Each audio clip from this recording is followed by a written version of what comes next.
주님 앞에 나와 기도한 우리 성도님들께 우리 마지막 사도 바울이 데살로니가 교인들 성도들을 위해서 권면했던 말씀처럼 우리 주 예수 그리스도의 은혜가 우리 성도님들 가운데 충만하게 풍성하게 있게 되길 축복합니다. 오늘 함께 읽은 데살로니가 후서 3장 마지막 말씀이죠. 데살로니가 전후서 마지막 말씀인데, 이 말씀을 통해서도 우리가 어떠한 믿음을 가져야 될지, 또 어떠한 삶을 살아야 될지 되돌아보는 시간이 되면 좋겠습니다. 바울은 데살로니가 전후서를 통해서요, 물론 다른 서신서도 마찬가지겠지만 교회를 향한 애정 어린 마음들이 이렇게 많이 드러나게 하는 것 같아요. 또 특별히 어제 도세호 장로님께서도 말씀해 주셨잖아요. 이 데살로니가 교회는 바울이 오래 머물른 교회가 아니거든요. 정말 잠깐 3주 정도 이렇게 머물렀던 교회임에도 불구하고 든든하게 서 나아가고 또 기쁨이 있다고 이야기를 하니까 얼마나 좋겠어요. 그래서 애정도 있고 조금밖에 있지 못했지만 이렇게 풍성한 은혜가 있고 또 이렇게 가지 못하는 그런 마음들이 있었을 테니까 정말 애정이 있었을 거예요. 그리고 마지막으로 이제 마무리하면서 오늘 이제 결론을 짓는데, 이 편지의 내용 가운데 첫 번째 이제 전체적으로는 기도죠. 바울이 그들을 위한 권면, 또 그들을 향한 기도 이런 게 있을 터인데, 먼저 1절부터 5절까지의 내용을 보니까 자신의 사역을 위해서, 그리고 또 데살로니가 교회의 믿음을 가지고 이렇게 이야기하는 내용이더라고요. 1절 2절을 보니까요, 데살로니가 성도들에게 이렇게 기도 요청을 하더라고요. 끝으로 형제들아, 너희는 우리를 위하여 기도하기를, 주의 말씀이 너희 가운데에서와 같이 퍼져나가 영광스럽게 되고, 또한 우리를 부당하고 악한 사람들에게서 건지시옵소서 하라. 믿음은 모든 사람의 것이 아니니라. 무슨 기도를 해달라는 겁니까? 바울은 계속해서 복음을 전하는 사명을 감당하겠다는 거잖아요. 그런데 그 복음을 전하는 사명 가운데에서 보호해 주시기를, 그런 얘기 아니겠습니까? 1절 보세요. 주의 말씀이 너희 가운데 같이 퍼져나가 영광스럽게 복음을 전하는 것에 대해서 변함없이 이어질 수 있도록 도와달라고 기도하고, 또 2절을 보면 악한 무리 가운데에서 건져달라라는 기도의 요청이잖아요. 보통 같으면 그냥 잘 되게 해달라, 아니면 어려움 없게 해달라, 물론 그런 내용도 있는 것 같긴 한데, 바울은 다른 기도보다 복음에 대한 그런 중보죠. 우리가 이 사명을 멈추지 않을 것이고, 또 그 길을 가는 가운데 분명히 어려움이 있고 문제가 있을 거다. 그러니까 그런 것을 위해서 기도해라. 다시 말해서 사명을 위한 기도를 부탁하고 있다는 거예요. 우리도요, 이런 믿음이라고 해야 되나요? 이런 사명의식이라고 해야 되나요? 이런 것들이 좀 있었으면 좋겠어요. 물론 살면서 많은 문제들이 있죠. 어려움들이 있죠. 근데 그런 기도의 제목보다 내가 이런 누구누구를 만나려고 한다, 복음을 전하려고 한다, 그와 만나서 예수님을 알리려고 한다, 지혜롭게 전할 수 있도록 해달라고 기도하고, 그런 중보기도 있지 않습니까? 모든 환경이나 모든 상황이나 하나님께서 주관해 달라는 그런 기도 요청을 우리도 서로에게 할 수 있으면 정말 좋을 것 같아요. 정말 그렇지 않겠어요? 기도 요청을 하는데, 시험을 보는데, 이 문제가 있는데 이것 좀 해결해 달라고 기도해줘. 물론 그것도 필요하죠. 왜? 우리는 서로를 위해서 기도해 줘야 될 존재니까. 근데요, 정말 내가 누군가를 만나서 복음을 전하려고 하는데 그런 상황을 좀 잘 붙잡아 달라고 기도 요청하고, 정말 아름다워 보이지 않겠어요? 우리의 입장이 아니라 하나님의 입장에서 보면, 하나님의 눈으로 보면 정말 귀한 모습이지 않겠냐는 거예요. 물론 이런저런 기도의 요청 할 수 있죠. 당연히 해야 되죠. 근데 정말 우리의 주된 기도의 요청이 복음 전함에 있어서 방해되는 문제들이 생기지 않도록, 또 내가 담대히 전할 수 있도록 해달라는 그런 기도의 요청으로까지 우리가 좀 성숙한 신앙인, 그 사명을 감당하는 신앙인이 되었으면 좋겠어요. 바울은요, 늘 그 목적, 그 기도, 그런 것만 이렇게 이야기하는 것 같아요. 그런 것만. 우리도 바울과 똑같지는 않지만 분명 우리에게도 복음을 전해야 될 사명이 있고, 또 전해야 될 분들이 있을 줄 믿어요. 그런 기도 요청들을 하시게 되길 주님의 이름으로 축복합니다. 네, 정말 그랬으면 좋겠어요. 그리고 이런 그들에게 그들의 모습이나 그들을 위해서 기도하는 것뿐만이 아니라, 바울이요, 마지막까지도 이들을 위해서 권면하는 말씀이 뭐냐면, 어제 그 도세호 장로님도 얘기했지만 이들의 잘못된 신앙으로 말미암아, 잘못된 믿음으로 말미암아 게으른 자들이 생겼다는 거예요. 무슨 얘기냐? 예수님이 곧 오실 거니까 뭐 하면 돼요? 그냥 기다리면 되는 거죠. 얼마나 좋아요. 교회에 모여서 찬양하고 말씀 듣고 그냥 예수님 오실 테니까. 근데 뭐까지, 생업까지도 뒤로 하고 그냥 그렇게만 사는 거예요. 그러니까 바울이 마지막으로도요, 다시 한번 얘기하는 거예요. 6절 말씀 한번 보세요. 6절 말씀. 예. 우리 다 같이 한번 읽어보도록 하겠습니다.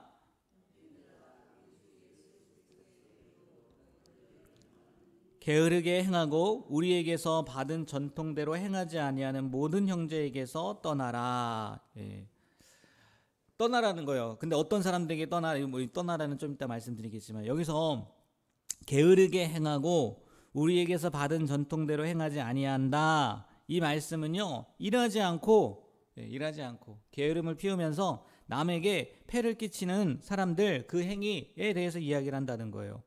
조금 전에 말씀드렸던 것처럼 다는 아니지만 일부는요, 예수님이 곧 오시니까 일상적인 삶, 노동도 포기하고요, 그냥 정말 예수님 오시는 거에 그것만 기다리는데 몰두한 사람들이 생겼다는 거예요. 본인 스스로는 그렇게 생각할 수 있겠죠. 영적인 삶을 사는 거다.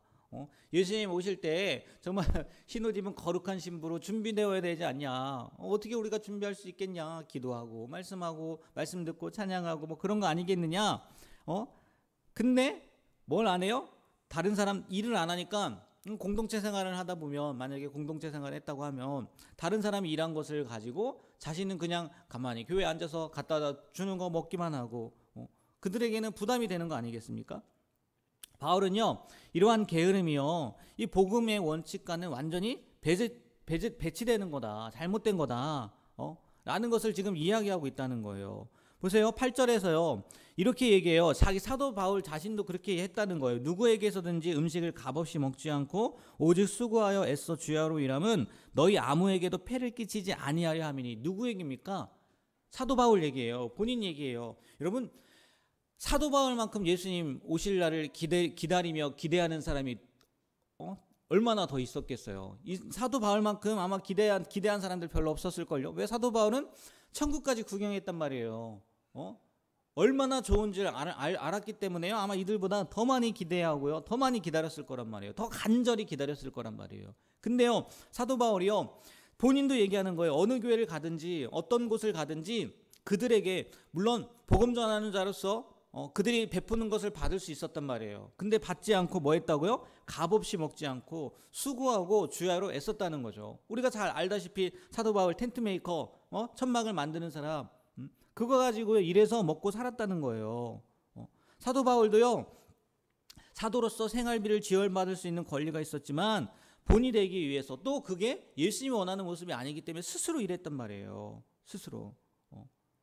지금 그런데 이 데살로니가 교인들 중 일부가요, 예수님 다시 오시는데 이러는 게 무슨 소용이냐. 빨리 기다려야지. 언제 오실지 모르는데. 게으름을 피웠다는 거죠. 그게 오히려 복음을 전하는데, 아니 복음을 전파하는데 방해가 되었다는 거예요. 그러니까 게으른 자들에게 너희들 그렇게 하면 안 된다라고 이야기한다는 거죠.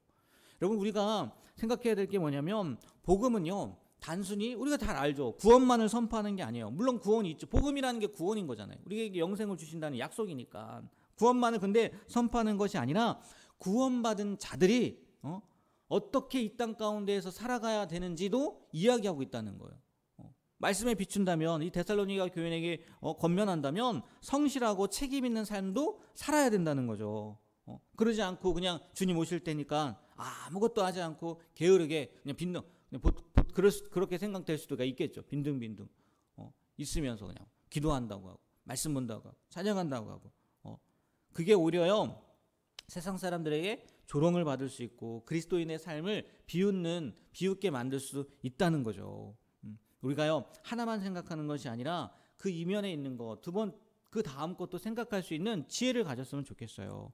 복음으로 말미암아 하나님의 영광을 가리지 않는 우리의 삶이 되길 주님의 이름으로 부탁드립니다. 그러면 모든 영역에서 삶의 모든 영역에서요 성실하게요 최선을 다해야 될 줄 믿어요.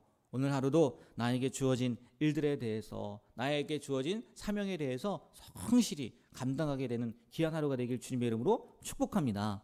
단 사도 바울은요 아마 얼마나 되게 보기 싫었을 거예요. 데살로니가 교회, 뭐 사도 바울은 직접 눈으로 안 봤지만 뭐 그렇다 쳐도 데살로니가 그 교회 가운데 있는 사람들도요 되게 얄미워 보였을 수도 있을 것 같아요. 그래서 그런지 몰라도 그 이후의 말씀을 보면 13절에요.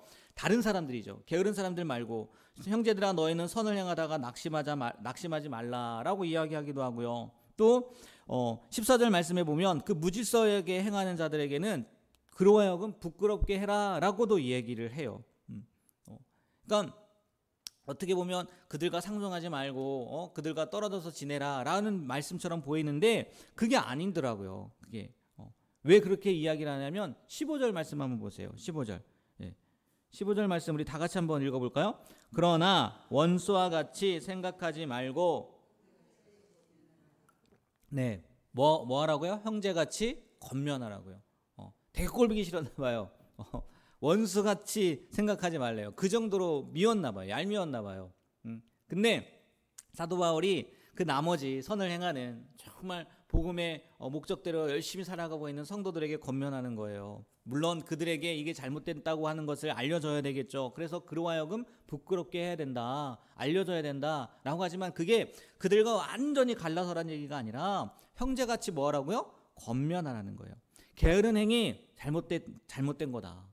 비난받아 마땅하다. 그러나 그 사람 자체는 여전히 하나님께서 사랑하시는 형제고 자매라는 거죠. 게으른 자들을 정죄하고 공동체에서 막 분리시키고 이렇게 나누지 말고 오히려 그들을 사랑으로 바라잡아서 그 공동체를 회복시키는 그런 역할을 너희들이 선을 행하는 자들, 게으르지 않고 정말 주님의 뜻대로 사는 자들이 이렇게 해야 되지 않겠냐라고 뭐 하는 거예요? 권면을 하는 거예요. 이게 우리에게도 동일하게 적용되어지는 말씀이지 않겠습니까? 우리도 신앙생활을 하다 보면 서로의 허물이 보이기도 하고 연약함이 보이기도 하고 또 때로는 오늘 이 게으른 사람들의 모습처럼 잘못된 모습이 보이기도 할 거란 말이에요. 그때 어떻게 할 거냐는 거예요. 나랑 안 맞으니까 그냥 뒤로 돌고 안 어울리고 상종 안 하고 그 모습은요 하나님이 원하시는 모습도 아니고 바울이 만약에 우리의 모습을 본다면 이렇게 권면하겠다는 거죠. 권면하시겠죠. 형제처럼 권면해라. 원수같이 생각하지 말고 형제처럼 권면해서 돌아오게 하고 그리고 정말 이 공동체가 바르게 서 나아갈 수 있도록 너희들이 그 역할을 감당해라 하지 않겠냐는 거예요. 오늘 데살로니가 교회의 성도들에게 했던 이 사도 바울의 권면의 말씀을요 나에게 하시는 말씀이라고 생각을 하고 나도 혹시 신앙생활하면서 게으른 모습을 보이지 않나, 하나님 원하지 않는 모습을 보이지 않나 라는 것도 돌아보고 또 성도들 가운데 그런 분들이 있다면 오히려 권면하고 힘을 북돋워 드려서 우리가 하나 되어서 함께 나아갈 수 있는 그런 믿음의 공동체가 되길 주님의 이름으로 부탁드립니다. 오늘 하루도 주님께 주시는 말씀을 기억하며 살아갈 수 있는 우리가 되었으면 좋겠어요. 다 같이 기도하도록 하겠습니다. 하나님 아버지, 오늘 말씀을 통해 저희 삶의 게으름을 회개하고 복음의 증인으로서의 사명을 다시 한번 깨닫게 하시니 감사드립니다.